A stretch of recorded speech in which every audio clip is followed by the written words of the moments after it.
ဒီနေ့ခန္ဓာကိုကြာလာကြပါတော့ကုန်သေးရှိလူကြီးလေးညာဒီနေ့ခန္ဓာကိုကျင်းပပြုလုပ်ပေးပါတော့ကျောင်းထီထောင်သူဆရာဦးမင်းကြီးရဲ့ကြီးချက်တော်ပြုံးသက်တော်ပညာသခင်ဥယျာဉ်များဖြစ်ကြတဲ့ကျောင်းဆရာမကြီးနဲ့ဆရာဆရာမများတဘာတိထေချောင်းနဲ့မဟာပုရိပညာရှင်များနဲ့တဘာတိရဲ့အကဲဖြတ်တိုင်းလူကြီးများအားလုံးနဲ့အနာဂတ်ရဲ့မျိုးဆက်တဲ့နိုင်ခွင့်ရဲ့ဝေဒနာနဲ့ညာဖြစ်ကြတဲ့ကျောင်းသားကျောင်းလူများအားလုံးနဲ့နေရင်တစ်ခွဲဘုံဝင်ဖြစ်ကြတဲ့ဇာတာလို့မပေးကောင်းဥစ္စာပထမနှုတ်ကုန်ဆက်ကာရဥပါရပါရဲ့ရှင်ကျွန်တော်ကတော့ကာယလပပုံရင်းစားကြဖို့ဆိုပါပြီးတော့ဒီဝန်ထမ်းတွေစီးစစ်ရဲ့ဟာဒီလေးကဖအံလို့မှာကျင်ရကြရထွန်းနေကြတယ်ဂုံတည်းကျော်ကျော်ကျောင်းတော်မှာဝိရိယကိုယ်ပိုင်အလယ်တန်းကျောင်းမှာစစ်စစ်နဲ့သင်္ဃတရားကိုဥထိတ်ကန်စေကျောင်းသားနဲ့စိတ်အားထက်သန်မှုကိုစိတ်တွင်ခြင်းအားအတားဖြစ်စကားဖြစ်နဲ့အကျိုးကောင်းဟောတာလေးဖြစ်တဲ့ဝိစစ်ကျောင်းလေးကျမနန်းချက်မင်းလေးခုပဲဖြစ်ပါရဲ့ရှင်မွေးစားရအမေရလာမွေးပေါက်ထားပြီးငယ်ချေစံကျုံရတဲ့ဘုံတရားနဲ့တောင်းဆိုလေးကတော့ကျွန်တော်ဒီကအားထားရတဲ့ပုဂ္ဂိုလ်အတူတူကြောင့်ဖြစ်ပါရဲ့ရှင်ဟုတ်ပါရဲ့တက်တက်ကြီးရေဒီလိုမျိုးမှာဒီလေးကအားထားရတဲ့လူပုဂ္ဂိုလ်တူဆိုတာရှိတယ်လို့ဖြစ်ပါရဲ့တက်တက်ကြီးကရောမိလေးကအားထားရတဲ့လူပုဂ္ဂိုလ်ကြီးရှိကြပါမလားရှင်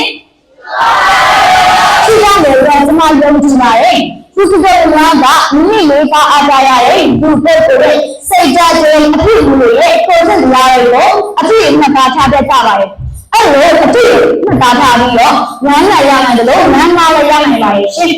ဆိုတော့ဖြစ်ပြီးပါမှုတွေမိလေးကအားထားရတဲ့လူပုဂ္ဂိုလ်တူမှလည်းအလုံးနဲ့အရေးကြီးပါရဲ့ရှင်ကျမမှလည်းကျမလေးကအားထားရတဲ့လူပုဂ္ဂိုလ်တူရှိပါတယ်ကျမလေးကအားထားရတဲ့လူပုဂ္ဂိုလ်တူကတော့အမေရိကန်နိုင်ငံရဲ့16ရက်မြောက်ကမ္ဘာဖြစ်တဲ့အေဗန်လေးကိုနဲ့ဖြစ်ပါရဲ့ရှင်အမေရိကန်နိုင်ငံရဲ့အကြီးနဲ့ဆုံးတော့သမရတူဖြစ်တဲ့အေဗန်လေးကိုဖေဖော်ဝါရီလ12ရက်နေ့1809ခုနှစ်တွင်ကျန်းစာပြည်ပြည်နဲ့ပုဂ္ဂိုလ်အိမ်အခမ်းချင်းတွေမှာဆင်းရဲထုတ်တဲ့ကြောင့်မြို့ဖခဲ့ရပေါ်ရှင်ဆက်ရှိတဲ့ကြောင့်ဒီဆက်စပ်ပြီးအမှန်ရှိကျမ်းတွေကဘုချစ်ချင်းပရိပတ်ကမပါတဲ့အခမ်းချင်းတွေမှာမြို့ဖခဲ့ရပေါ်ရှင်သူ့ရဲ့အချိန်မှာတောင်းနဲ့စင်ပေါ်ဖြစ်ပြီးအလုံးလုံးစိုးစားတဲ့စကားရဲ့အလုံးလဲပါတယ်ယောဂရဲ့စိတ်ရှိတော့လူသိတဲ့အလုံးများလာပါတယ်ရှင်သူ့ရဲ့အမိမှာနန်းစင်ရရင်ဖြစ်ပြီးတော့ညာတော်ကောင်းရဲ့စူးစမ်းလို့လည်းရှိတဲ့ဦးမျိုးဖြစ်ပါတယ်မိဘမဦးလုံးကဆိုလို့ရှိရင်စာဖတ်တဲ့ရောဂါရှိပြီးတော့စာရည်မသက်ကြပါဘူးရှင်မင်းတို့ရဲ့ဒါကြွားဆိုလို့ရှိရင်ဆေးရဲမိပါလို့ဒီဖြစ်ပါမင်းတို့အသက်9နှစ်အရွယ်မှာပဲဟာဒီကိုဆုံးရှုံးမရရှာပါရဲ့ရှင်မင်းတို့ကဆိုလို့ရှိရင်အသက်အရွယ်လည်းမလားအရက်ရှင်ရောတာမိုင်းကိုကြောက်ဖြစ်ပါတယ်မင်းတို့အသက်ရှင်ရဲ့အရွယ်မှာပဲခွဲဝေရံကိုကောင်းစွာမနိုင်ပြီးတော့ထင်ရလို့လည်းတက်တက်နေပါလို့ရှင်ကောင်းရင်ချင်းစရဲ့အလုပ်တွေကိုလည်းမိသားစုနဲ့ကိုကူပါလို့ပြင်နေကြပါမယ်စိတ်ကြရတော့ယခုလိုမျိုးတွေနဲ့မိသားအလုပ်တွေဝိုင်းထနိုင်လို့ကြားပြီလားရှင်ဒါအပြင်မင်းတို့ကအမေနဲ့ချင်းနဲ့မြင့်တက်ပါဒါကြောင့်လည်းဆိုတော့သူအသက်ရှင်ရဲ့အရွယ်မှာကျစင်ရကြမှာတော့တက်တက်ခဲ့ပြီးတဲ့နောက်ပိုင်းကနေစပြီးတော့တော်တော်လေးကိုပြေးပြီးအရာအားလုံးကိုတော့မောင်းကြည့်ခဲ့ပါလူကအသက်9နှစ်အရွယ်မှာမိခင်ကိုထင်မှန်ဆုံးသွားရရှာပါရဲ့ရှင်သူ့ကတော့တော်တော်ဝမ်းနည်းစရာဖြစ်တဲ့ခုပဲရှင်မိခင်ကဆိုရင်အလုံးလားကလောက်ပါရတဲ့အတက်သားလို့ကြားမိရင်လည်းအချိန်မပေးနိုင်ခဲ့ပါဘူးအကြောင်းရချိန်မပေးနိုင်ခဲ့ပါဘူးသူတွေကလည်းတော်ရက်တွေကမှလည်းကောင်းတဲ့ကိုလူနာလူနာမရှိပါဘူးတို့တွေလည်းကံစားကြည့်ပြီးမှရှိတဲ့ ABC စာရဲ့အခရာတွေကိုအခြေခံတင်ကြားပေးတဲ့အကြောင်းကတရားတက်ပါတယ်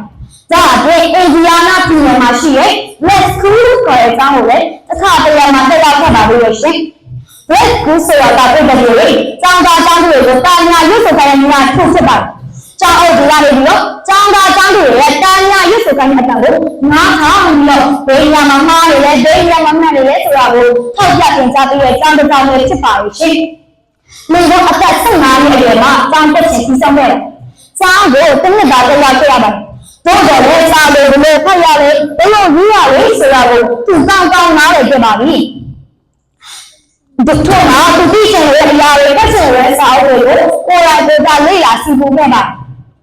ဥပမာစာအုပ်တွေကိုဖတ်ခဲ့ရင်စ စားအုပ်တွေငါရင်းပြရတဲ့အချိန်ကြီးဆိုရင်မလဲမမောင်ရှိခဲ့ပါရဲ့ရှင်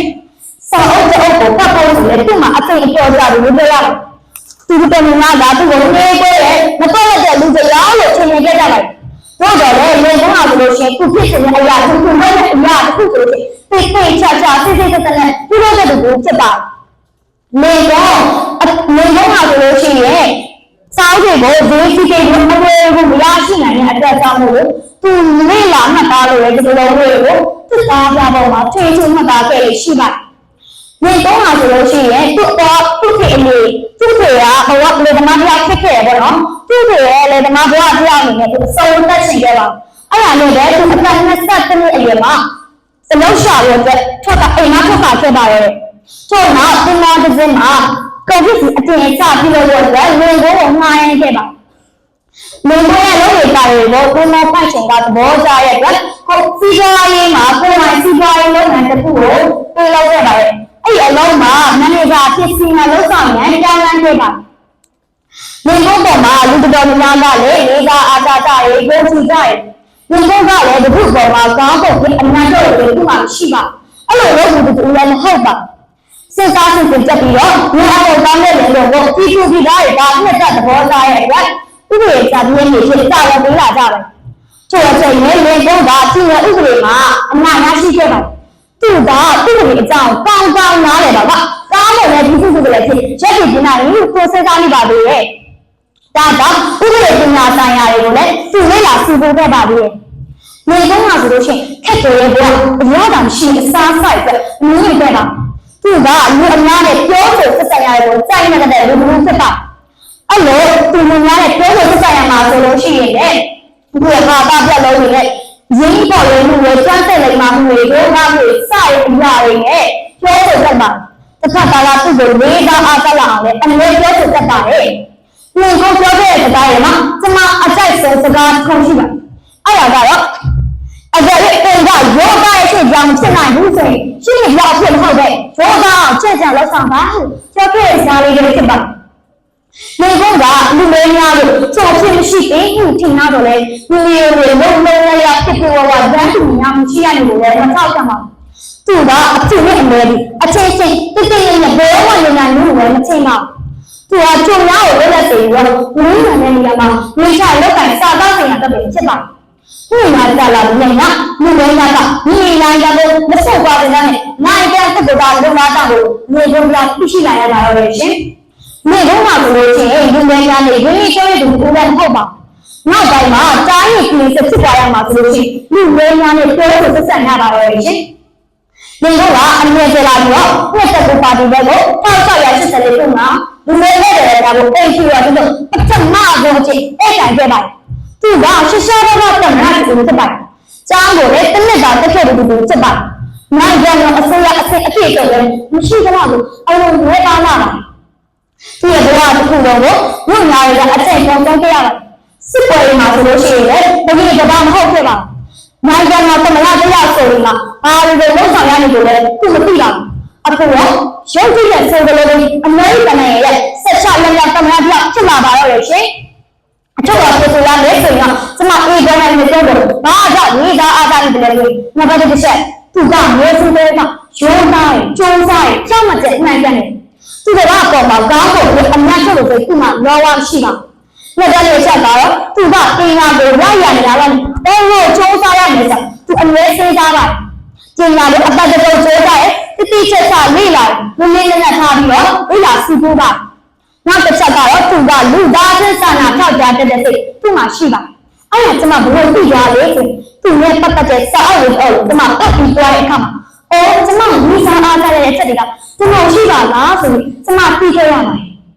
အဲ့ဒါပါလေဆိုသူကဒီလူချင်းလူနဲ့ခွဲခြားဆက်ဆံရေးနဲ့ပပလို့ဆန္ဒသူ့မှာရှိပါတယ်အဲ့ဒီဆန္ဒဒီပပဖို့အတွက်လေသူကတစ်ဖက်တစ်လမ်းကနေအကောင်းဆုံးပါဝင်လို့ဆောင်ခဲ့ပါသေးတယ်သူကလူချင်းလူနဲ့ခွဲခြားဆက်ဆံရေးမရှိဘူးလူကလူလို့ပဲမြင်တယ်ဒီလူကတစ်ထည့်လောက်ရတယ်ဒီလူကကျိုးရမယ်ဆိုပြီးခွဲခြားခြင်းသူ့မှာရှိပါဒါကိုသိခြင်းအဖြစ်ဣဗရာမီကိုကလူသားချင်းစာနာထောက်ကြတဲ့သူတို့ဖြစ်တဲ့ဆိုတာကျမသိခဲ့ရပါတယ်ဒီအချက်တွေကလည်းကျမတို့ကိုမလေးစားတဲ့ဒီနေ့မှာလေးစားအားသာနေအချက်တွေပဲဖြစ်ပါ နောက်တစ်ချက်ကတော့သူလ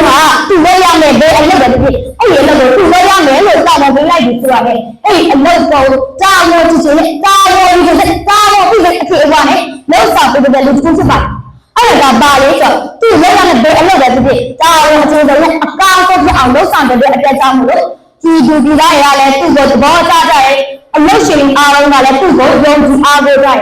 နောက်ဆုံးမှာတော့သူ့ရဲ့ချမှတ်လိုက်တဲ့စိတ်ဓာတ်တွေကပြည်သူလူထုတရက်လောက်ကသူ့ကိုလေးစားအားကြတဲ့အတွက်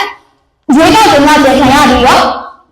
အမနာကဖြစ်လာပါတော့ရှင်။စမအလေးစားဆုံးနောက်တော့အချက်ကတော့ရှင်သူ့ရဲ့အပြောဆိုင်နဲ့ဖြစ်ပါတယ်။သူကလူအများနဲ့ပြောဖို့ဆက်ဆံရတာကိုတိုင်းနဲ့ပတ်သက်လူတွေဖြစ်ပါတယ်။လူတွေကလို့ရှိရင်အပြောဆိုင်ရဲ့သူ့ဖြစ်တူလည်းဖြစ်ပါတယ်။လူအများနဲ့ပြောဖို့ဆက်ဆံရမှာဆိုလို့ရှိရင်လည်းဟာတော့နေနေရောပြီးပြောဆိုတဲ့အကြောင်းကိုသက်သာတာသူ့ဒီအများပါလားသူ့ကိုလေးစားအားကြလာဖြစ်လို့တက်ပါတယ်။အဲ့ဒါကတော့သူ့ရဲ့စွမ်းရည်တစ်ခုဖြစ်ပါတယ်။သူ့ရဲ့အားကရဲ့စွမ်းရည်တစ်ခုပေါ့ရှင်။အဲ့တော့စကားပြောစွမ်းရည်ကောင်းဖို့ချင်တာလေငါတစ်ချိန်မှာတမနာပြဖြစ်လာလို့ကျမတို့တော်ဖို့ချင်တဲ့ဖြစ်ပါရဲ့ရှင်။အခုကျမတို့ကမှလေတောင်းသူတွေရဲ့စကားပြောစွမ်းရည်တိုးတက်နေမှာလား။လက်တွေ့ကိုကြားတဲ့စကားပြပြပြီးတော့စင်ပါပြီးလို့လေတက်ဆိုင်ရာလူကြီးများအားလုံးကိုကျမဒီနေရာကနေလေအထူးပဲကျေးဇူးတင်ရပါရဲ့ရှင်။ဘာကြောင့်လဲဆိုတော့ဒီကြိုင်တွေကနေရောကျမတို့ရဲ့စကားပြောစွမ်းရည်ကိုလေးဆင့်တင်စားပေးခြင်းအပြင်နောက်တစ်ချိန်မှာတမရလည်းကြုံတဲ့တို့တမရတရားဖြစ်လာနိုင်ပါတယ်။တမရတရားမဖြစ်ရင်မှထူးချော်ပြီးတော့မြင့်မြတ်တဲ့ကောင်းဆောင်တော်တွေကဖြစ်လာနိုင်ပါရဲ့လို့ပြောကြရတဲ့ဒီကြောင့်ကျအပ်ပါရဲ့ရှင်။နောက်တော့ဒီနေ့ကပါတော့အဲ့ဒီစက်ကအားလုံးကိုအထူးပဲကျေးဇူးတင်ရှိအပ်ပါရဲ့ရှင်။